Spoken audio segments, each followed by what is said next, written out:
సూర్యాపేట జిల్లా హుజూర్ నగర్ మున్సిపాలిటీలో విడుదల చేసిన తుది ఓటర్ జాబితాలో గందరగోళంగా ఉందని ఆరోపించారు మాజీ municipal vice chairman Nageswararao. Municipality పరిధిలో ముసాయిదా ఓటర్ జాబితాకు తుది ఓటర్ జాబితాల మధ్య భారీ తేడాలు ఉన్నాయని చెప్పారు.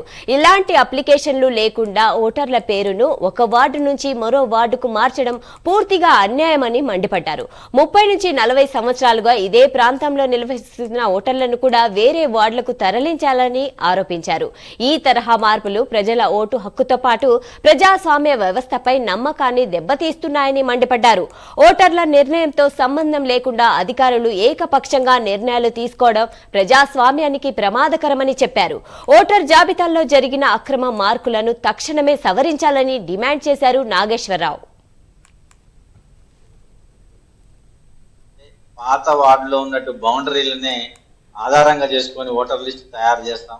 అదే లిస్ట్ ఉంటుంది. ఎవరైనా యాడింగ్ ఉంటే యాడింగ్ చేస్తామని చెప్తే ఆ యొక్క కమిషనర్ చెప్పినటువంటి మాటలను అన్ని అఖిలపక్షం కూడా ముక్త కంఠంతో అది మంచి పద్ధతి, ఆ విధంగా చేయమన్నారు.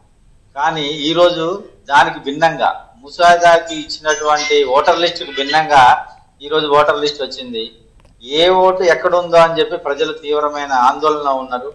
ఎందుకంటే ఒక వార్డును సరి చేయడం కోసం మిగతా వార్డులన్నీ డిస్టర్బ్ చేయడం ఎంతవరకు సమంజసం అని చెప్పిస్తాను. అంతేకాకుండా స్థానికంగా ఉండాల్సిన వాళ్ళు ఒక అభ్యర్థిని, ఒక ప్రజాప్రతినిధిని ఎన్నుకోవాల్సిన హక్కును ఈ ఓటర్ లిస్టు చేంజ్ చేయడం వలన కాల రాస్తున్నట్టే మేము భావిస్తా ఉన్నాం. ఎందుకంటే ప్రజాస్వామ్యబద్ధంగా జరగాల్సిన ఎలక్షన్లను ఒకరి కోసం ఇద్దరి కోసం ఓట్లు వాళ్ళకి అనుకూలమైన వాళ్ళందరినీ తీసుకొచ్చి ఒక వార్డులో వేసి ఆ వార్డులో స్థానికంగా ఉన్న వాళ్ళందరినీ తీసేయడం అనేది ఇది రాజ్యాంగానికి విరుద్ధం.